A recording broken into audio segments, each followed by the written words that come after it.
ਆਪਾਂ ਇਸ ਸਟੇਟ ਨੂੰ ਲਿਕੁਇਡ ਸੋਲਿਡ ਜਾਂ ਗੈਸ ਦੇ ਆਧਾਰ ਤੇ ਇਹਨੂੰ ਡਿਫਰੈਂਸ਼ੀਏਟ ਨਹੀਂ ਕਰਨਾ, ਮਤਲਬ ਅਲੱਗ ਨਹੀਂ ਕਰਨਾ। ਅਸੀਂ ਸਟੇਟ ਕਿਹਨੂੰ ਕਹਿਣਾ ਵਾ? ਅਸੀਂ ਸਟੇਟ ਕਹਿਣਾ ਵਾ ਕਿ ਬੋਡੀ ਜਾਂ ਤੇ ਰੈਸਟ ਵਾਲੀ ਸਟੇਟ ਤੇ ਆ ਤੇ ਜਾਂ ਮੋਸ਼ਨ ਵਾਲੀ ਸਟੇਟ ਤੇ ਆ। ਮਤਲਬ ਇਹ ਸਾਰੀਆਂ ਕੀ ਆ? ਇਹ ਸਟੇਟਸ ਆ ਬੋਡੀ ਦੀਆਂ। ਤੇ ਬੋਡੀ ਰੈਸਟ ਵੀ ਹੋ ਸਕਦੀ ਆ, ਬੋਡੀ ਮੋਸ਼ਨ 'ਚ ਵੀ ਹੋ ਸਕਦੀ ਆ। ਤੇ ਆਪਾਂ ਕਹੀਏ ਕਿ ਫੋਰਸ ਕੀ ਕਰ ਸਕਦੀ ਆ? ਫੋਰਸ ਬੋਡੀ ਦੀ ਸਟੇਟ ਚੇਂਜ ਕਰ ਸਕਦੀ ਆ।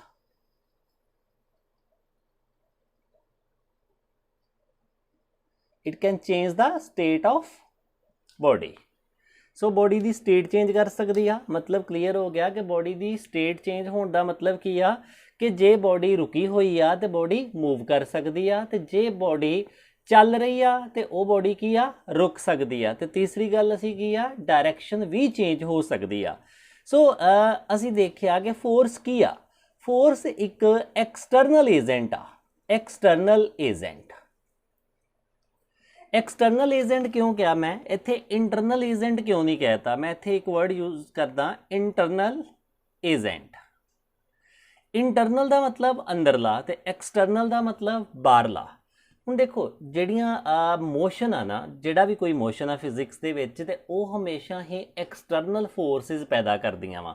ਮੰਨ ਲਓ ਇੱਥੇ ਇੱਕ ਬੱਸ ਵਾ ਤੇ ਤੁਸੀਂ ਬੱਸ ਦੇ ਵਿੱਚ ਬੈਠੇ ਹੋਏ ਜੋ।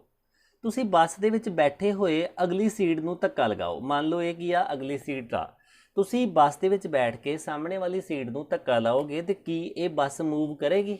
ਨਹੀਂ ਕਰੇਗੀ। ਸਾਨੂੰ ਪਤਾ ਵਾ ਕਿ ਇਹਦਾ ਮੋਸ਼ਨ ਕੀ ਆ? ਵੈਲੋਸਿਟੀ ਕੀ ਆ?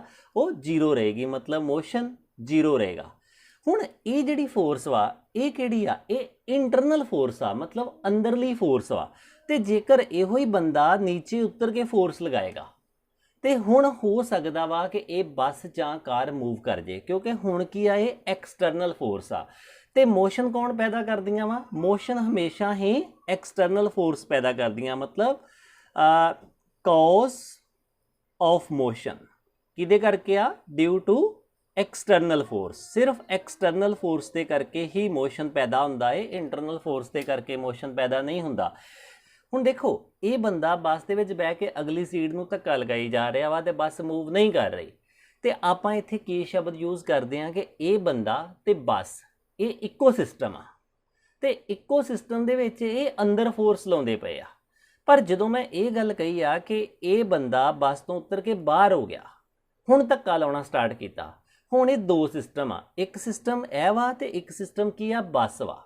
ਮਤਲਬ ਪਹਿਲਾਂ ਇਹ ਦੋਵੇਂ ਜਦੋਂ ਬੱਸ ਦੇ ਅੰਦਰ ਸਵਾਰੀ ਸੀ ਉਦੋਂ ਇਹ ਇੱਕੋ ਸਿਸਟਮ ਸੀ, ਵਨ ਸਿਸਟਮ ਸੀ। ਤੇ ਜਦੋਂ ਇਹ ਬੰਦਾ ਉਤਰ ਕੇ ਬਾਹਰੋਂ ਧੱਕਾ ਲਾਉਣਾ ਸਟਾਰਟ ਹੋ ਗਿਆ ਤੇ ਸਿਸਟਮ ਕਿੰਨੇ ਹੋ ਗਏ? ਦੋ ਸਿਸਟਮ ਹੋ ਗਏ।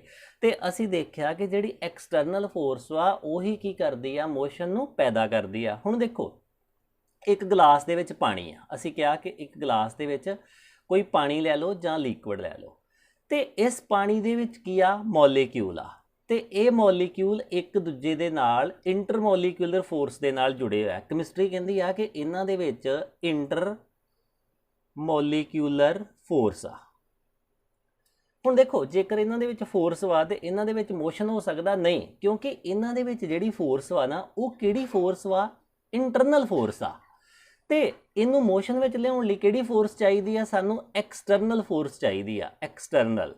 ਤੇ ਐਕਸਟਰਨਲ ਫੋਰਸ ਕਿੱਦਾਂ? ਜਿਵੇਂ ਮੋਟਰ ਚੱਲ ਗਈ, ਜਦੋਂ ਮੋਟਰ ਚੱਲ ਜਾਂਦੀ ਆ ਤੇ ਉਹ ਲਿਕੁਇਡ ਕੀ ਆ? ਮੂਵ ਕਰਨ ਡੈ ਪੈਂਦਾ। ਹੁਣ ਮੋਟਰ ਨੇ ਕੀ ਕੀਤਾ? ਬਾਹਰੋਂ ਫੋਰਸ ਲਾਈ। ਹੁਣ ਤੁਸੀਂ ਸਮਝ ਗਏ ਹੋਵੋਗੇ ਕਿ ਇੰਟਰਨਲ ਫੋਰਸਿਸ ਮੋਸ਼ਨ ਨੂੰ ਪੈਦਾ ਨਹੀਂ ਕਰਦੀਆਂ, ਸਿਰਫ ਐਕਸਟਰਨਲ ਫੋਰਸਿਸ ਮੋਸ਼ਨ ਨੂੰ ਪੈਦਾ ਕਰਦੀਆਂ ਨੇ। ਹੁਣ ਦੇਖੋ ਆਪਾਂ ਅੱਗੇ ਚੱਲਦੇ ਹਾਂ। ਜਿਵੇਂ ਆਪਾਂ ਫੋਰਸ ਦੀ ਡੈਫੀਨੇਸ਼ਨ ਕੀਤੀ ਆ,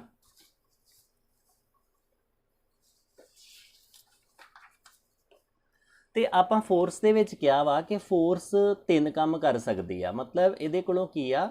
3 ਟਾਸਕ ਆ, 3 ਟਾਸਕ ਹੈਗੀਆਂ, 3 ਡਿਊਟੀਆਂ ਇਹਦੀਆਂ। ਇਹ ਰੈਸਟ ਤੋਂ ਮੋਸ਼ਨ 'ਚ ਲਿਆ ਸਕਦੀ ਆ ਪਹਿਲੇ ਨੰਬਰ ਤੇ, ਰੈਸਟ ਤੋਂ ਮੋਸ਼ਨ ਦੇ ਵਿੱਚ।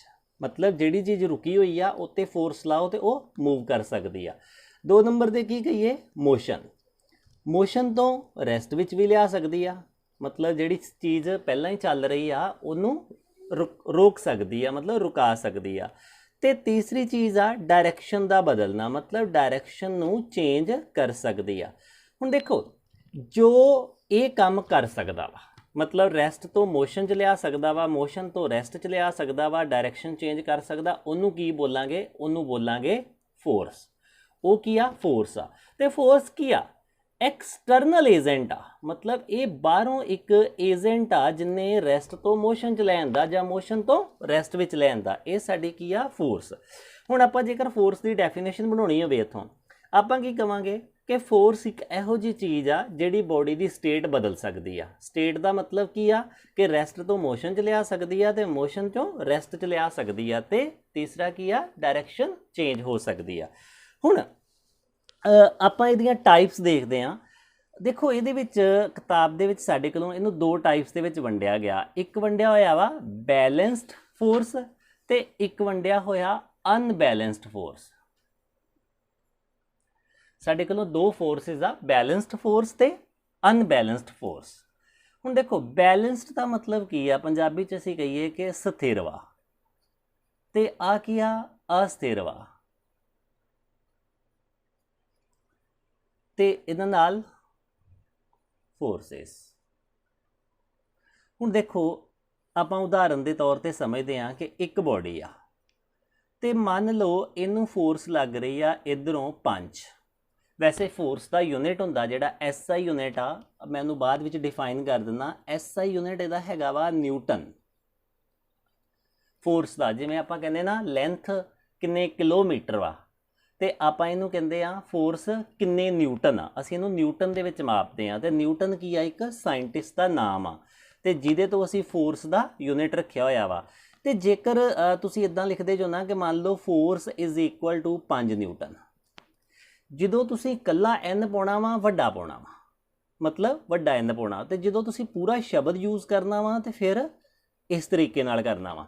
ਹੁਣ ਜੇਕਰ ਤੁਸੀਂ 5 ਨਿਊਟਨ ਲਿਖਣਾ ਤਾਂ ਤੁਸੀਂ ਇਦਾਂ ਵੀ ਲਿਖ ਸਕਦੇ ਜਿਵੇਂ ਮੈਂ ਉੱਪਰ ਲਿਖਿਆ ਕਿ ਆ 5 ਨਿਊਟਨ, ਤੇ ਇਦਾਂ ਵੀ ਲਿਖ ਸਕਦੇ ਜੇ ਪੂਰਾ ਸਾਇੰਟਿਸਟ ਦਾ ਨਾਮ ਪੈਣਾ ਹੈ ਤੇ ਫਿਰ ਛੋਟੇ ਅੱਖਰ ਤੋਂ ਸ਼ੁਰੂ ਹੋਣਾ ਹੈ। ਇਹ ਹਮੇਸ਼ਾ ਹੀ ਯਾਦ ਰੱਖਣਾ ਫਿਜ਼ਿਕਸ ਦੇ ਵਿੱਚ। ਹੁਣ ਜਿਵੇਂ ਮੈਂ ਕਿਹਾ ਕਿ ਮੰਨ ਲਓ ਇਸ ਬੋਡੀ ਨੂੰ ਇਧਰੋਂ ਫੋਰਸ ਲੱਗ ਰਹੀ ਆ, ਕਿੰਨੀ ਲੱਗ ਰਹੀ ਆ? 5 ਨਿਊਟਨ। ਤੇ ਮੈਂ ਕਹਾਂ ਕਿ ਮੰਨ ਲਓ ਇਹਨੂੰ 5 ਨਿਊਟਨ ਫੋਰਸ ਲੱਗ ਰਹੀ ਆ ਤੇ ਇਹ ਬੋਡੀ ਫਿਰ ਵੀ ਮੂਵ ਨਹੀਂ ਕਰ ਰਹੀ, ਤੇ ਫਿਰ ਇਹਦਾ ਕੀ ਕਾਰਨ ਹੋ ਸਕਦਾ?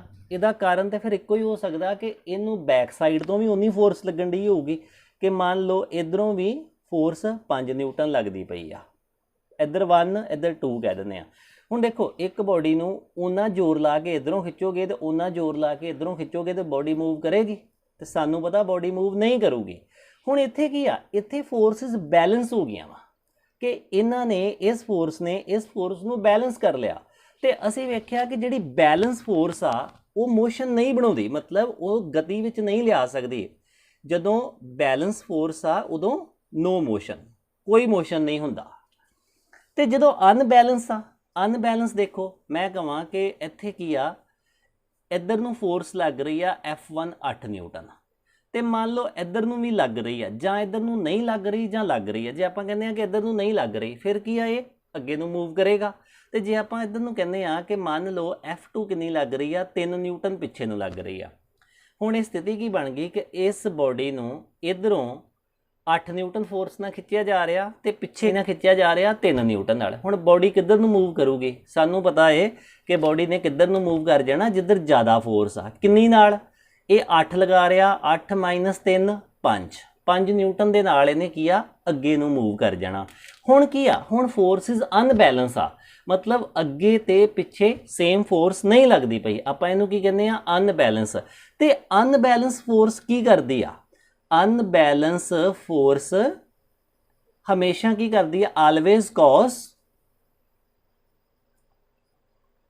मोशन। ये मोशन पैदा करदियां ने।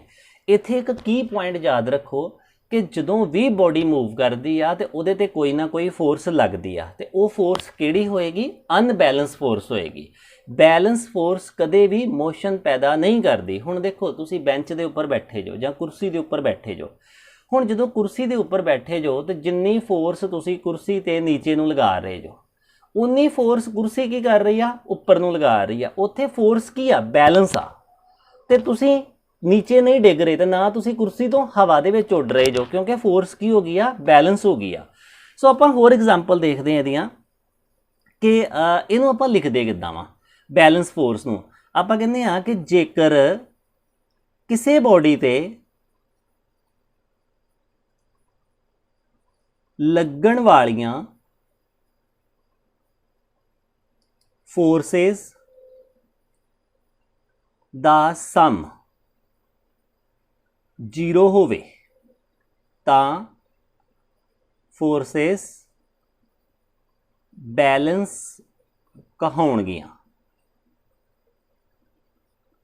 मतलब बॉडी ते लगन वालियां जिन्नियां भी फोर्सिस आ जेकर उन्हां दा जोड़ 0 हो जाए तो फिर आपां की कहांगे बैलेंस फोर्स आ। मैं इन्हूं इत्थे दसदा एक पेज ते कि ये किस तरीके नाल मैं कह रहा वां। जिवें देखो मैं इत्थे ये शब्द यूज़ किया कि किसी बॉडी ते लगन वालियां फोर्सिस दा सम 0 हो जाए तो फोर्स की आ बैलेंस होणगियां। इधर देखो इत्थे की आ एक बॉडी आ ਆਪਾਂ ਕਿਹਾ कि मान लो इधर ਨੂੰ फोर्स लग रही आ F1 इधर ਨੂੰ फोर्स लग रही आ F2 ਤੇ मान लो इस बॉडी ਤੇ इधर ਨੂੰ फोर्स लग रही आ F3 ਤੇ इस बॉडी ਤੇ F4 इस तरीके ਨਾਲ फोर्सेस लग रही ਵਾ। ਤੇ ਜੇਕਰ ਆਪਾਂ ਕਹੀਏ ਕਿ ਇਹਦੇ ਤੇ ਹੁਣ 4 फोर्सेस ਲੱਗਣ ਰਹੀਆਂ ਵਾ, ਭਾਵੇਂ ਮੈਂ ਇਦਾਂ ਕਹਿਦਾ इधर ਨੂੰ ਇੱਕ इधरों खिंच के एक इधरों खिंचदा तो जेकर मैं इस तरीके नाल ते जेकर मैं इस तरीके नाल कहां कि इहदे ते 4 फोर्सिस लगन डईयां वा ते बॉडी फिर भी मूव नहीं करन डई तो इहदा मतलब की होगा? इहदा मतलब आ कि ये फोर्सिस बैलेंस आ। मतलब इन्हें इनू बैलेंस कर लिया तो इन्हें इनू बैलेंस कर लिया। तो जिहड़ी आपां डेफिनेशन लिखी है इत्थे कि जेकर किसी बॉडी ते लगन वालियां फोर्सिस दा सम 0 होवे ते फोर्स बैलेंस होणगियां। हुण देखो इहदा सम किद्दां करना वा। सम करन लई ध्यान रखो कि फोर्स की आ एक वैक्टर क्वांटिटी आ। फोर्स एक वैक्टर वा। वैक्टर का मतलब मैं की समझाया सी, वो क्वांटिटी जिहदा मैगनीट्यूड भी होवे ते जिन्हों डायरैक्शन की भी जरूरत होवे। फोर्स कोलों की आ मैगनीट्यूड भी आ ते फोर्स कोलों डायरैक्शन भी आ। ਜਦੋਂ भी तुसी फोर्स ਨੂੰ डिफाइन करना ना ਉਹਦੀ डायरैक्शन देनी पैंदी है। जेकर तुसी डायरैक्शन नहीं दोगे तो ਉਹਦਾ ਸਾਨੂੰ इफैक्ट नहीं पता लगेगा। ਹੁਣ मैं ਤੁਹਾਨੂੰ ਕਹਾਂ कि मान लो आ एक पेन पिया होया है तो ये 2 न्यूटन फोर्स लगन डई आ तो तुसी इहदा की अंदाज़ा लगाओगे कि 2 न्यूटन फोर्स लगन नाल की होऊगा? तुसीं कोई अंदाज़ा नहीं लगा सकते। तुसीं इदां नहीं कह सकते कि 2 न्यूटन इत्ते फोर्स लगूगी तो मूव करेगा पेन। हुण देखो जे 2 न्यूटन इधरों लगे तो ये इधर नूं मूव करेगा, जे 2 न्यूटन इधर नूं लगे तो इधर नूं मूव करेगा, तो जेकर मैं 2 न्यूटन उपरों लावां तो हुणे मूव नहीं करेगा। इहदा मतलब कि जदों तुसीं इधर नूं फोर्स लाई उदों प्रभाव होर सी, जदों तुसीं इधर नूं फोर्स लाई उदों प्रभाव होर सी, ते जदों तुसीं उपरों नीचे नूं नप्पिया उदों प्रभाव होर सी। इहदा मतलब तुसीं जदों ये कहोगे कि इहदे ते 2 न्यूटन फोर्स लाई आ, तो तुसीं जेकर ये दस दोगे ना कि किधर नूं लाई आ, फिर तुसीं दसोगे भी इन्हें किधर नूं मूव करना वा जां इन्हें मूव करना वा जां नहीं करना। मतलब इहदे मोशन बारे तुसीं फिर दस पाओगे। इस करके फोर्स नूं दस्सण वास्ते डायरैक्शन की जरूरत है। तो मैगनीट्यूड की आ? जे मैं कहां कि फोर्स 5 न्यूटन आ 5 की आ ये मैगनीट्यूड आ। हुण मैं किसी होर थां कहां फोर्स 10 न्यूटन आ तो आ 10 की आ ये की आ मैगनीट्यूड आ। मतलब आ जिहड़ा अंक लगा होएगा ना इनू आपां की कहांगे इनू मैगनीट्यूड कहांगे। हुण अपनी डेफिनेशन सी कि जेकर सारियां फोर्सिस का सम 0 हो जाए तो फोर्सिस की होणगियां बैलेंसड होणगियां। हुण देखो इहदे विच फोर्स एक वैक्टर क्वांटिटी आ तो जेकर वैक्टर क्वांटिटी आ तो असीं इधर वाली साइड जिहड़ी आ पॉजिटिव लैनी आ, इधर वाली साइड की लैनी आ नैगेटिव लैनी आ। उपर वाली साइड पॉजिटिव ते नीचे वाली साइड नैगेटिव। हुण इहनूं आपां लिखना किद्दां वा? आपां इहनूं इदां लिखना वा जदों इहदा जोड़ करना ना इस तरीके नाल लिखना F1 पॉजिटिव जमा हुण की आ चाहे इनू जोड़ लो F2 नूं, F2 की लेना नैगेटिव लेना जमा उपर वाला पॉजिटिव लेना वो डायरैक्शन पॉजिटिव ली जानी आ जमा ते नीचे वाला फिर नैगेटिव। हुण देखो हुण मैं इस तरीके नाल करांगा तो इनू सॉल्व करांगे की आउणा F1 माइनस F2 जमा F3 माइनस F4 0। हुण की आ इन्हां दा जोड़ 0 हो सकदा वा। इस तरीके नाल असीं कहने आ कि जेकर सारियां फोर्सिस का जोड़ 0 हो जाए तो फिर फोर्सिस की आ बैलेंस आ ते उन्हां दे विच कोई मोशन पैदा नहीं हुंदा। हुण देखो इत्थे एक क्वेश्चन हुंदा वा कि एक बॉडी दे उपर बहुत सारियां फोर्सिस लगन रहीआं वा, की वो मोशन च हो सकदी आ? मतलब कि एक बॉडी ते बहुत सारियां फोर्सेस मतलब बल जोर लगन डे आ, बहुत सारियां फोर्सेस अप्लाई हो रही वा जां एप्लीकेबल आ लग रही हैं,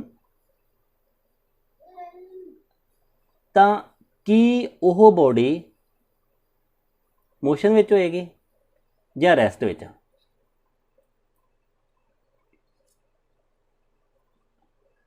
तुसी दसो जवाब इहदा, मोशन विच होवेगी जां रैस्ट? हुण देखो जेकर किसी बॉडी ते बहुत सारिया फोर्सिस लगन डईयां वा तो वह मोशन च भी हो सकती है तो रैस्ट च भी हो सकती है। जे वो रैस्ट ते आ इहदा मतलब की आ ते उहदे ते सारियां लगन वालियां फोर्सिस का जोड़ की आ, जीरो आ।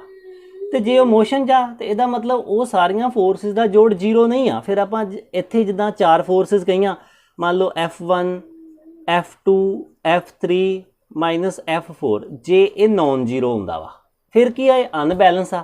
तो जे इहदा जोड़ जीरो आ जांदा ये की आ, बैलेंस आ। सो इहदा जवाब की बनेगा कि जेकर एक बॉडी के उपर मल्टीपल फोर्सिस लग रही वा तो उन्हां दा सम जिहड़ा वा वो जीरो हो जाए तो बॉडी की आ, मोशन च नहीं होएगी। तो जेकर जीरो नहीं आ तो बॉडी मोशन में हो सकती है। मतलब ये दोवें ही आंसर आ, तुसी जस्टिफाई करना सिर्फ कि इहदा आंसर इस तरीके नाल देना वा कि जेकर जेकर किसी बॉडी ते मल्टीपल फोर्सिस लग रही वा तो वह बॉडी मोशन च भी हो सकती है। हुण दसना मोशन च किद्दां हो सकती है, जेकर उन्हां सारियां फोर्सिस का जोड़ की आ, नॉन जीरो होवे। तो रैस्ट का भी दसना कि उन्हां फोर्सिस का जोड़ की आ, जीरो होवे। सो मैं आस करदा कि हुण तुसीं यह पॉइंट समझ गए होगे कि जेकर किसी बॉडी ते लगन वालियां फोर्सिस का सम जीरो होवे तो वह फोर्सिस की आ, बैलेंस होणगियां ते मोशन नहीं पैदा करनगियां। पहली गल मोशन नहीं पैदा करनगियां। तो ये सी साडा लगभग बैलेंस फोर्स ते अनबैलेंस फोर्स। मैं इन्हूं एक बारी दोबारा रिवाइज करवा दिना। असी पहला कहा कि फोर्स की आ जिहड़ा किसी बॉडी की स्टेट नूं बदल सकदा जां डायरैक्शन नूं बदल सकदा। तो बाद विच असी क्या फोर्स दीयां दो टाइप्स आ, बैलेंस्ड फोर्स ते अनबैलेंस्ड फोर्स। बैलेंस फोर्स की आ, स्थिर बल वा ते इहदे विच कोई मोशन नहीं हुंदा। तो अनबैलेंस फोर्स की आ, हमेशा मोशन पैदा करदियां वा। तो आपां एक पढ़िया कि फोर्स का जिहड़ा यूनिट की आ, मतलब उन्होंने काहदे विच मापदे आ, न्यूटन दे विच मापदे आ। तो न्यूटन नूं जे इक्को लैटर लिखना तो वड्डा N पैना, तो जे पूरा नां लिखना तो छोटा N नाल वरतना सी। सो ये साडा बैलेंस ते अनबैलेंस फोर्स आ। हुण आपां इस तो बाद विच न्यूटनस लॉ ऑफ मोशन देखदे आ।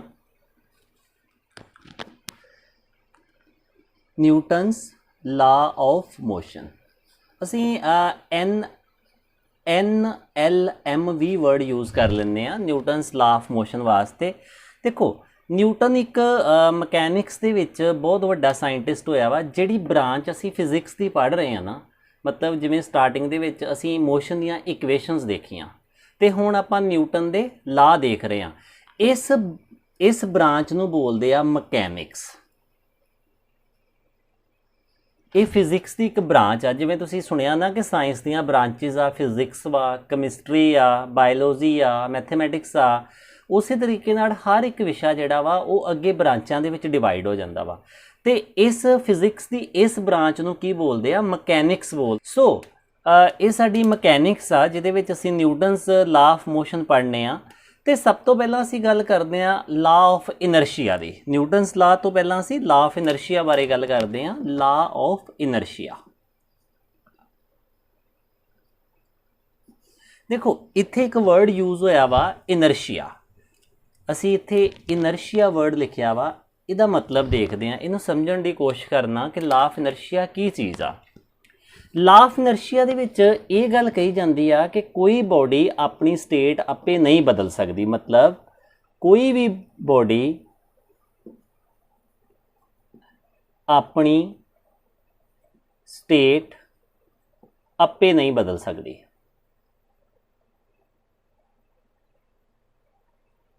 इहदा मतलब की आ, इहदा मतलब ये हो गया कि कोई बॉडी जेकर रैस्ट दे उपर आ, मतलब जेकर कोई बॉडी रैस्ट ते आ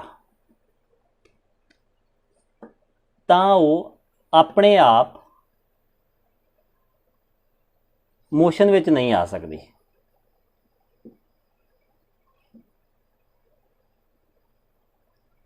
हुण देखो आ ਪੈਨ ਵਾ ਇੱਕ ਮੈਂ ਇੱਥੇ ਰੱਖਦਾ ਤੇ ਮੈਂ ਕਹਾਂ ਕਿ ਇਹ ਪੈਨ ਕੀ ਆ ਹੁਣ ਰੈਸਟ ਤੇ ਆ ਮਤਲਬ ਖੜਾ ਵਾ ਕੀ ਆਪਣੇ ਆਪ ਮੋਸ਼ਨ 'ਚ ਆ ਸਕਦਾ ਨਹੀਂ ਆ ਸਕਦਾ ਮੋਸ਼ਨ 'ਚ ਇਹਨੇ ਕਦੋਂ ਆਉਣਾ ਵਾ ਜਦੋਂ ਇੱਥੇ ਫੋਰਸ ਲੱਗੂਗੀ ਤੇ ਜੇਕਰ ਇੱਥੇ ਫੋਰਸ ਨਹੀਂ ਲੱਗੂਗੀ ਤੇ ਇਹ ਬੋਡੀ ਆਪਣੇ ਆਪ ਤੇ ਮੋਸ਼ਨ 'ਚ ਆ ਹੀ ਨਹੀਂ ਸਕਦੀ ਤੁਸੀਂ ਸਾਹਮਣੇ ਘਰ ਦੇ ਵਿੱਚ ਕੋਈ ਚੀਜ਼ ਰੱਖ ਦਿੰਦੇ ਜੋ ਆਪਣੇ ਆਪ ਥੋੜੀ ਤੁਰਦੀ ਫਿਰਦੀ ਆ ਉਹ ਉਨਾ ਚਿਰ ਤੱਕ ਤੁਰਦੀ ਫਿਰਦੀ ਨਹੀਂ ਆ ਜਾਂ ਉਹ ਨਹੀਂ ਮੂਵ ਕਰਦੀ ਜਿੰਨਾ ਚਿਰ ਤੱਕ ਉੱਤੇ ਫੋਰਸ ਨਹੀਂ ਲੱਗਦੀ ਹੁਣ ਦੂਜੀ ਗੱਲ ਕੀ ਆ ਕਿ ਜੇਕਰ ਕੋਈ ਬੋਡੀ ਮੋਸ਼ਨ ਵਿੱਚ ਵਾ ਮਤਲਬ ਮੋਸ਼ਨ ਵਿੱਚ ਵਾ ਤੇ ਉਹ ਆਪਣੇ ਆਪ ਕੀ ਆ ਰੈਸਟ 'ਚ ਨਹੀਂ ਆ ਸਕਦੀ ਹੁਣ ਦੇਖੋ ਜੇਕਰ ਕੋਈ ਬੋਡੀ ਮੂਵ ਕਰ ਰਹੀ ਆ ਤੇ ਉਹ ਆਪਣੇ ਆਪ ਰੈਸਟ ਵਿੱਚ ਨਹੀਂ ਆ ਸਕਦੀ ਉਹਦੇ ਤੇ ਕੀ ਆ ਫੋਰਸ ਲੱਗੇਗੀ ਤੇ ਫਿਰ ਹੀ ਉਹ ਰੈਸਟ ਵਿੱਚ ਆਏਗੀ ਤੇ ਤੀਸਰਾ ਕੀ ਆ ਕਿ ਕੋਈ ਬੋਡੀ ਆਪਣੀ ਡਾਇਰੈਕਸ਼ਨ ਆਪੇ ਨਹੀਂ ਬਦਲ ਸਕਦੀ ਸਾਨੂੰ ਪਤਾ ਹੈ ਕਿ ਕੋਈ ਵੀ ਬੋਡੀ ਆਪਣੇ ਆਪ ਆਪਣੀ ਡਾਇਰੈਕਸ਼ਨ ਨਹੀਂ ਬਦਲ ਸਕਦੀ ਸੋ ਇਹ ਲਾ ਆਫ ਇਨਰਸ਼ੀਆ ਵਾ ਤੇ ਲਾ ਆਫ ਇਨਰਸ਼ੀਆ ਦੇ ਵਿੱਚ ਵਰਡ ਯੂਜ਼ ਹੋਇਆ ਇਨਰਸ਼ੀਆ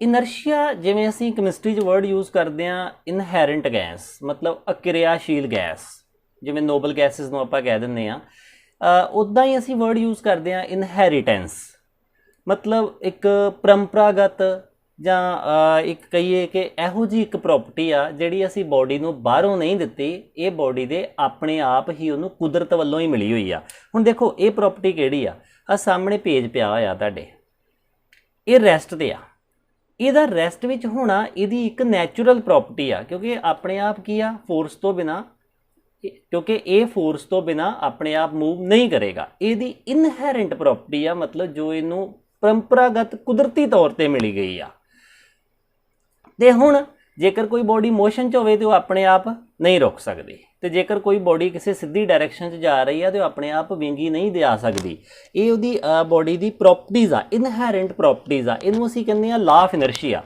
ਤੇ ਜੇ ਮੈਂ ਇਹਨੂੰ ਇੱਕੋ ਲਾਈਨ 'ਚ ਮੁਕਾਵਾਂ ਤੇ ਮੈਂ ਇੱਥੇ ਲਿਖ ਸਕਦਾ ਕਿ ਕੋਈ ਵੀ ਬੋਡੀ ਆਪਣੀ ਸਟੇਟ ਆਪੇ ਨਹੀਂ ਬਦਲ ਸਕਦੀ ਸਟੇਟ ਦਾ ਮਤਲਬ ਕੀ ਹੋ ਗਿਆ ਕਿ ਰੈਸਟ ਤੋਂ ਮੋਸ਼ਨ 'ਚ ਨਹੀਂ ਜਾ ਸਕਦੀ ਮੋਸ਼ਨ ਤੋਂ ਰੈਸਟ 'ਚ ਨਹੀਂ ਜਾ ਸਕਦੀ ਤੇ ਤੀਸਰਾ ਡਾਇਰੈਕਸ਼ਨ ਚੇਂਜ ਨਹੀਂ ਕਰ ਸਕਦੀ ਤੇ ਇਸ ਨਿਯਮ ਨੂੰ ਆਪਾਂ ਕੀ ਬੋਲਦੇ ਆ ਇਹਨੂੰ ਬੋਲਦੇ ਆ ਲਾ ਆਫ ਇਨਰਸ਼ੀਆ ਇਹ ਸਾਡਾ ਲਾ ਆਫ ਇਨਰਸ਼ੀਆ ਵਾ ਤੇ ਇਹਨੂੰ ਅਸੀਂ ਗੈਲੀਲੀਓ ਲਾ ਆਫ ਇਨਰਸ਼ੀਆ ਵੀ ਬੋਲ ਦਿੰਦੇ ਆ ਕਈ ਵਾਰੀ ਅਸੀਂ ਇਹਨੂੰ ਗੈਲੀਲੀਓ ਕੀ ਆ ਜਿਹੜੀਆਂ ਅਸੀਂ ਲਾਸਟ ਟਾਈਮ ਇਕੁਏਸ਼ਨਾਂ ਪੜ੍ਹੀਆਂ ਸੀ ਤੁਸੀਂ ਯਾਦ ਹੋਵੇ ਤੇ ਅਸੀਂ ਇਕੁਏਸ਼ਨਾਂ ਪੜ੍ਹੀਆਂ ਸੀ ਕਿਹੜੀਆਂ ਜਿਵੇਂ s = ut + half 80 square v square - u square 2as v = u + 80 ਇਹਨਾਂ ਨੂੰ ਗੈਲੀਲੀਓ ਇਕੁਏਸ਼ਨਸ ਵੀ ਬੋਲਦੇ ਆ ਕਿਹੜੀਆਂ ਇਕੁਏਸ਼ਨਸ ਬੋਲਦੇ ਆ ਗੈਲੀਲੀਓਸ ਇਕੁਏਸ਼ਨਸ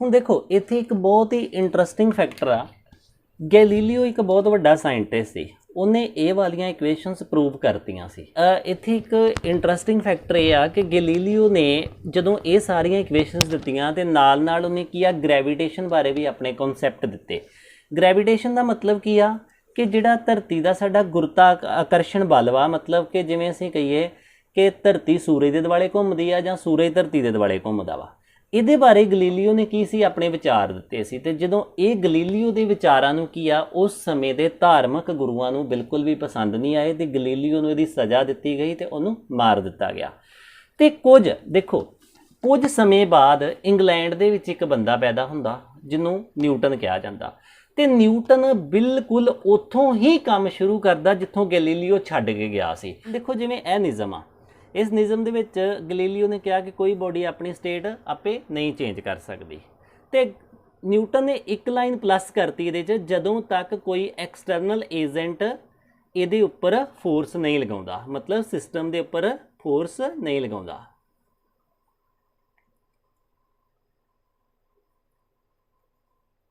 ਹੁਣ ਦੇਖੋ ਗੱਲ ਕਲੀਅਰ ਹੋ ਗਈ ਕਿ ਕੋਈ ਬੋਡੀ ਆਪਣੇ ਆਪ ਸਟੇਟ ਚੇਂਜ ਨਹੀਂ ਕਰ ਸਕਦੀ ਕਦੋਂ ਨਹੀਂ ਕਰ ਸਕਦੀ ਜਦੋਂ ਤੱਕ ਉੱਤੇ ਫੋਰਸ ਨਹੀਂ ਲੱਗਦੀ ਹੁਣ ਦੇਖੋ ਆਹ ਬੋਡੀ ਇੱਥੇ ਪਈ ਆ ਇਹ ਆਪਣੇ ਆਪ ਸਟੇਟ ਚੇਂਜ ਨਹੀਂ ਕਰ ਸਕਦੀ ਕਦੋਂ ਤੱਕ ਜਦੋਂ ਤੱਕ ਮੈਂ ਇੱਥੇ ਫੋਰਸ ਨਹੀਂ ਲਾਉਂਦਾ ਜੇ ਮੈਂ ਇੱਥੇ ਫੋਰਸ ਲਾਤੀ ਇਹਦੇ ਮੂਵ ਕਰ ਗਈ ਸੋ ਇੱਥੇ ਜੇਕਰ ਅਸੀਂ ਆਹ ਕੰਡੀਸ਼ਨ ਐਡ ਕਰ ਦਈਏ ਨਾ ਤੇ ਇਹਨੂੰ ਕੀ ਬੋਲਿਆ ਜਾਂਦਾ ਵਾ ਇਹਨੂੰ ਬੋਲਿਆ ਜਾਂਦਾ ਨਿਊਟਨਸ ਫਸਟ ਲਾ ਨਿਊਟਨ ਫਸਟ ਲਾ ਹੁਣ ਇਹ ਵਾਲੀ ਪੂਰੀ ਸਟੇਟਮੈਂਟ ਮਤਲਬ ਗੈਲੀਲੀਓ ਲਾ ਵਾਲੀ ਤੇ ਨੀਚੇ ਵਾਲੀ ਆ ਸ਼ਰਤ ये दोवें जोड़ के की बन गया न्यूटन फर्स्ट ला बन गया। सो न्यूटन फर्स्ट ला दे विच असीं इंग्लिश दे विच की कह सकते हैं, तुहाडी बुक दे विच भी लिखिया होएगा कि ये body at rest remains at rest, मतलब जे बॉडी रेस्ट के उपर आ तो वह रेस्ट के उपर ही रहेगी। एंड ये body in motion continue in uniform motion, मतलब जेकर कोई बॉडी मोशन चाह तो वह मोशन विच ही रहेगा unless it is compelled by some external force, जदों तक ये उत्ते कोई बाहरों फोर्स नहीं लगती to change its state of rest और uniform motion. So this is known as Galileo law of ਜਾਂ न्यूटन्स ला ऑफ मोशन, ਅਸੀਂ ਇਹਨੂੰ न्यूटन्स ला ऑफ मोशन ਦੇ ਨਾਲ ਦੇਖਦੇ ਹਾਂ। सो ये साडा न्यूटन्स फर्स्ट ला सी, मैं इहनूं दुबारा दस दिंदा। गलीलियो ने ला ऑफ इनर्शिया दे विच कहा कि कोई बॉडी अपनी स्टेट आपे नहीं बदल सकती, तो न्यूटन ने एक लाइन प्लस करती है कि जदों तक वो कोई बाहरों फोर्स नहीं लगती, मतलब कि जेकर बाहरों फोर्स लगेगी तो फिर वो अपनी स्टेट चेंज कर सकती। ये जिहड़ा असीं न्यूटन का ला पढ़िया वा, इहदे विच सानूं फोर्स की डेफिनेशन मिलती है, मतलब असीं कहीए कि जिहड़ा न्यूटन का फर्स्ट ला वा, Newton first law is definition of force. ये की आ फोर्स की परिभाषा वा, फोर्स की परिभाषा वा। फोर्स की परिभाषा किवें बनी? फोर्स की परिभाषा इस तरीके नाल बनी कि फोर्स की आ, force is external agent which can change the state of body. Definition बन गई कि force is an external agent which can change the state of body। मतलब देखो डेफिनेशन बन गई। ये जी डेफिनेशन है ना न्यूटन का पहला ला, ये डेफिनेशन फिजिक्स के विच न्यूटन ने पहली बार इंट्रोड्यूस की आ, मतलब ये फस्ट टाइम न्यूटन ने उन्होंने डिफाइन किया कि फोर्स है की चीज़ आ। उन्हें फस्ट ला दे विच दसिया कि फोर्स इहो जी चीज़ आ जिहड़ी किसी बॉडी नूं मोशन दे विच भी लिया सकती है, तो किसी बॉडी नूं रोक भी सकती है, तो किसी बॉडी नूं डायरैक्शन भी चेंज कर सकती है। ये न्यूटन की फोर्स के बारे परिभाषा सी।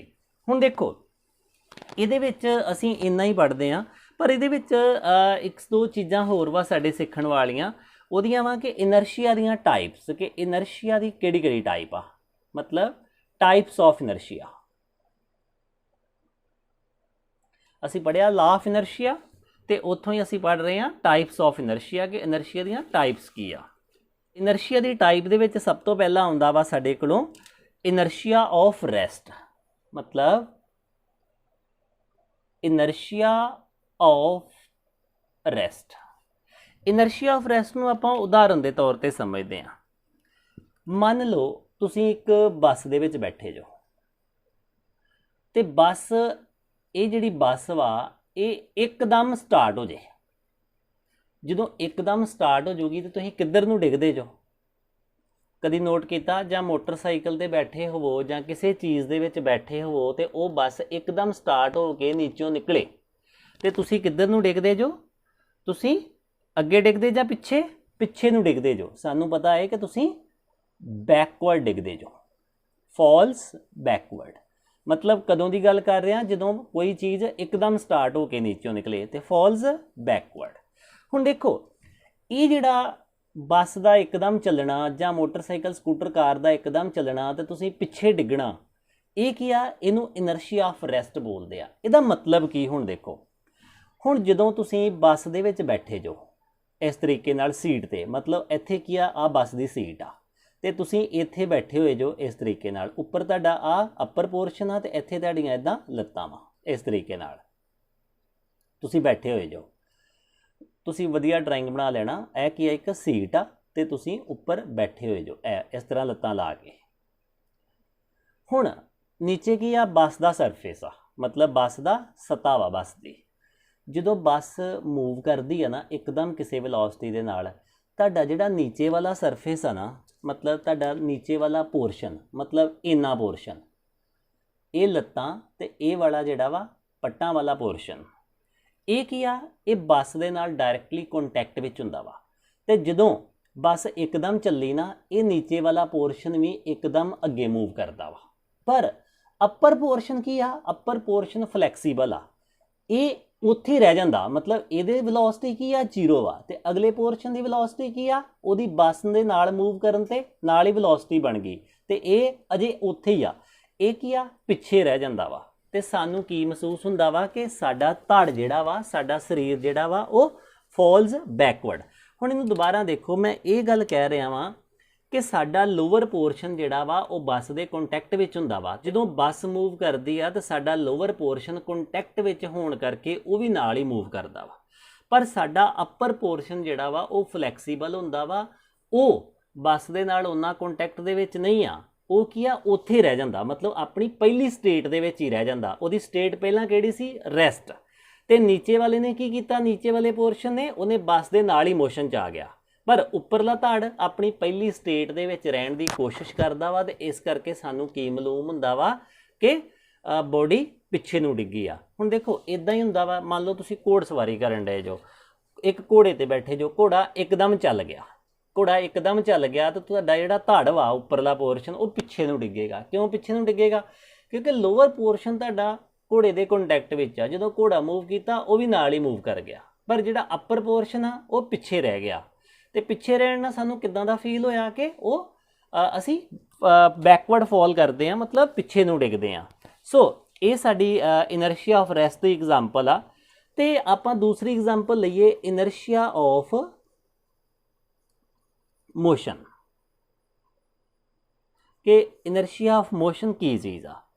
ਹੁਣ ਦੇਖੋ ਇਨਰਸ਼ੀਆ ਆਫ ਮੋਸ਼ਨ ਬਿਲਕੁਲ ਆਪੋਜ਼ਿਟ ਆ, ਕਿ ਤੁਸੀਂ ਬੱਸ ਦੇ ਵਿੱਚ, ਆ ਬੱਸ ਦੀ ਸੀਟ ਆ, ਤੇ ਤੁਸੀਂ ਕੀ ਆ, ਬੱਸ ਦੇ ਵਿੱਚ ਇੱਥੇ ਬੈਠੇ ਹੋਏ ਜੋ, ਇੱਥੇ ਤੁਹਾਡਾ ਧੜ ਵਾ, ਤੇ ਇਹ ਤੁਸੀਂ ਲੱਤਾਂ ਰੱਖ ਕੇ ਬੈਠੇ ਜੋ, ਤੇ ਇਹ ਬੱਸ ਕੀ ਆ, ਮੂਵ ਕਰ ਰਹੀ ਆ, ਤੁਸੀਂ ਕਿਸੇ ਬੱਸ ਦੇ ਵਿੱਚ ਬੈਠੇ ਜੋ।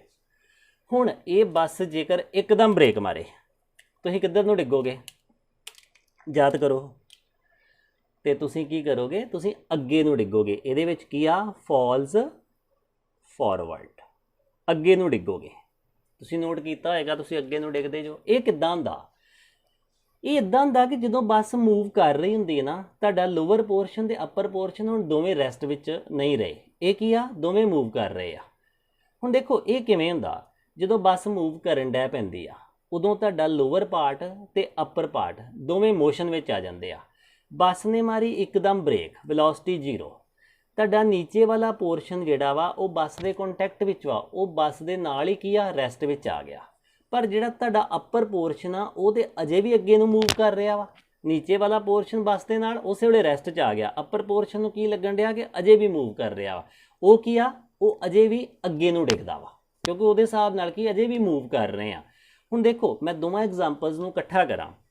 ਪਹਿਲਾਂ ਬੱਸ ਰੁਕੀ ਸੀ, ਜਦੋਂ ਬੱਸ ਰੁਕੀ ਸੀ ਤੇ ਅਸੀਂ ਮਹਿਸੂਸ ਕੀਤਾ ਕਿ ਸਾਡਾ ਜਿਹੜਾ ਅਪਰ ਪਾਰਟ ਆ ਉਹ ਪਿੱਛੇ ਨੂੰ ਡਿੱਗਦਾ ਵਾ, ਕਿਉਂਕਿ ਨੀਚੇ ਵਾਲਾ ਪਾਰਟ ਜਿਹੜਾ ਵਾ ਬੱਸ ਦੇ ਨਾਲ ਹੀ ਮੂਵ ਕਰਨ ਡਿਆ ਪੈਂਦਾ, ਤੇ ਇਹ ਉੱਥੇ ਰਹਿ ਜਾਂਦਾ ਤੇ ਇਹ ਪਿੱਛੇ ਨੂੰ ਡਿੱਗਿਆ ਹੋਇਆ ਮਹਿਸੂਸ ਹੁੰਦਾ। ਹੁਣ ਬੱਸ ਚੱਲ ਪਈ, ਜਦੋਂ ਬੱਸ ਚੱਲ ਪੈਂਦੀ ਆ ਨਾ, ਉਦੋਂ ਤੁਹਾਡਾ ਲੋਅਰ ਪਾਰਟ ਤੇ ਅਪਰ ਪਾਰਟ ਦੋਵੇਂ ਹੀ ਬੱਸ ਦੇ ਹਿਸਾਬ ਨਾਲ ਮੋਸ਼ਨ 'ਚ ਆ ਜਾਂਦੇ ਆ।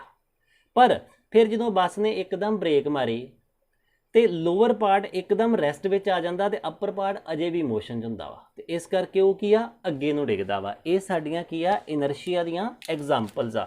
ਹੁਣ ਜਿਵੇਂ ਮੈਂ ਇੱਥੇ ਬੱਸ ਦੀ ਐਗਜ਼ਾਮਪਲ ਲੈ ਕੇ ਸਮਝਾਇਆ ਵਾ, ਤੁਸੀਂ ਇੱਥੇ ਕੋਈ ਕਾਰ ਦੀ, ਕੋਈ ਘੋੜ ਸਵਾਰੀ ਦੀ, ਕੋਈ ਵੀ ਐਗਜ਼ਾਮਪਲ ਲੈ ਸਕਦੇ ਜੋ ਇਨਰਸ਼ੀਆ ਦੇ ਵਿੱਚ।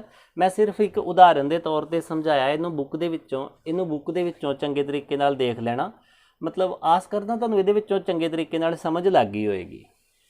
ਸੋ ਇਹ ਆ ਸਾਡਾ ਨਿਊਟਨ ਦਾ ਪਹਿਲਾ ਲਾ, ਜਿਹਦੇ ਵਿੱਚ ਅਸੀਂ ਇਨਰਸ਼ੀਆ ਵੀ ਪੜ੍ਹਨਾ ਵਾ ਤੇ ਇਨਰਸ਼ੀਆ ਦੀਆਂ ਟਾਈਪਸ ਵੀ ਪੜ੍ਹਨਾ ਵਾ। ਕਈ ਬੁੱਕਸ ਇੱਥੇ ਇੱਕ ਟਾਈਪ ਹੋਰ ਦਿੰਦੀਆਂ ਵਾ, ਇਨਰਸ਼ੀਆ ਆਫ ਡਾਇਰੈਕਸ਼ਨ, ਮਤਲਬ ਰੈਸਟ ਦੀ ਗੱਲ ਹੋ ਗਈ ਆ, ਮੋਸ਼ਨ ਦੀ ਗੱਲ ਹੋ ਗਈ ਆ, direction the, ਇਨਰਸ਼ੀਆ of direction. ਇਨਰਸ਼ੀਆ of direction ਦੇ ਵਿੱਚ ਮੈਂ ਸਿਰਫ ਇਹੀ ਗੱਲ ਕਹਾਂਗਾ ਕਿ ਕੋਈ ਵੀ ਬੋਡੀ ਆਪਣੇ ਆਪ ਆਪਣੀ ਡਾਇਰੈਕਸ਼ਨ ਕੀ ਆ, ਬਦਲ ਨਹੀਂ ਸਕਦੀ। ਇੱਕ ਗੱਲ ਹੋਰ ਦੇਖੋ, ਆਪਾਂ ਇਹਨੂੰ ਇਨਰਸ਼ੀਆ ਆਫ ਰੈਸਟ ਕਿਉਂ ਕਿਹਾ ਜਾਂ ਇਨਰਸ਼ੀਆ ਆਫ ਮੋਸ਼ਨ 'ਚ ਕਿਉਂ ਕਿਹਾ। ਮੈਂ ਇੱਥੇ ਇਨਰਸ਼ੀਆ ਮੋਸ਼ਨ ਕਿਉਂ ਕਹਿੰਦਾ, ਦੇਖੋ ਜਦੋਂ ਇਹ ਬੱਸ ਮੂਵ ਕਰ ਰਹੀ ਹੈ ਨਾ, ਲੋਅਰ ਪਾਰਟ ਤੇ ਅਪਰ ਪਾਰਟ ਦੋਵੇਂ ਮੂਵ ਕਰ ਰਹੇ ਆ। ਹੁਣ ਦੋਵੇਂ ਕੀ ਆ, ਮੋਸ਼ਨ ਦੇ ਵਿੱਚ ਆ। ਬੱਸ ਨੇ ਬ੍ਰੇਕ ਮਾਰੀ, ਲੋਅਰ ਪਾਰਟ ਰੈਸਟ ਵਿੱਚ ਆ ਗਿਆ, ਪਰ ਅਪਰ ਪਾਰਟ ਦੀ ਸਟੇਜ ਕਿਹੜੀ ਸੀ, ਅਪਰ ਪਾਰਟ ਦੀ ਸਟੇਜ ਸੀ ਉਹ ਮੋਸ਼ਨ ਦੇ ਵਿੱਚ, ਮਤਲਬ ਉਹ ਮੋਸ਼ਨ ਦੇ ਵਿੱਚ ਰਹਿਣਾ ਚਾਹੁੰਦਾ ਵਾ, ਤਾਂ ਹੀ ਤੇ ਉਹ ਅੱਗੇ ਡਿੱਗਾ। ਇਹ ਕੀ ਆ, ਮਤਲਬ ਬੋਡੀ ਦੀ ਆਪਣੀ ਸਟੇਟ ਦੇ ਵਿੱਚ ਬਰਕਰਾਰ ਰਹਿਣਾ, ਇਹਨੂੰ ਬੋਲਦੇ ਆ ਇਨਰਸ਼ੀਆ। ਆਪਾਂ ਕਿਹਾ ਸੀ ਨਾ ਕਿ ਇਨਰਸ਼ੀਆ ਦੇ ਵਿੱਚ ਕੀ ਕਿਹਾ ਜਾਂਦਾ ਵਾ ਕਿ ਕੋਈ ਬੋਡੀ ਆਪਣੀ ਸਟੇਟ ਨਹੀਂ ਬਦਲਦਾ। ਹੁਣ ਦੇਖੋ ਆ ਬੋਡੀ ਰੈਸਟ ਤੇ ਆ ਤੇ ਆਪਾਂ ਕੀ ਕਵਾਂਗੇ, ਇਹਦਾ ਇਨਰਸ਼ੀਆ ਰੈਸਟ ਆ, ਮਤਲਬ ਇਹ ਆਪਣੀ ਸਟੇਟ ਨਹੀਂ ਬਦਲਣਾ ਚਾਹੁੰਦਾ, ਇਹ ਰੈਸਟ ਦੇ ਉੱਪਰ ਆ। ਜੇ ਕੋਈ ਬੋਡੀ ਮੂਵ ਕਰ ਰਹੀ ਆ ਤੇ ਉਹਦਾ ਇਨਰਸ਼ੀਆ ਕੀ ਆ, ਮੋਸ਼ਨ ਆ। ਤੇ ਉਸੇ ਤਰੀਕੇ ਨਾਲ ਇੱਥੇ ਕੀ ਆ, ਇਨਰਸ਼ੀਆ ਆਫ ਮੋਸ਼ਨ ਕਿਉਂ ਕਿਹਾ, ਕਿਉਂਕਿ ਇਹ ਬੋਡੀ ਮੋਸ਼ਨ ਦੇ ਵਿੱਚ ਰਹਿਣਾ ਚਾਹੁੰਦੀ ਸੀ, ਪਰ ਬੱਸ ਦੇ ਰੁਕਣ ਦੇ ਨਾਲ ਇਹਨੂੰ ਰੁਕਣਾ ਪੈਣਾ ਵਾ ਤੇ ਇਹ ਅੱਗੇ ਨੂੰ ਡਿੱਗੀ ਆ। ਇਹ ਉਹਦੀ ਇਨਰਸ਼ੀਆ ਆਫ ਮੋਸ਼ਨ ਦੀ ਐਗਜ਼ਾਮਪਲ ਆ।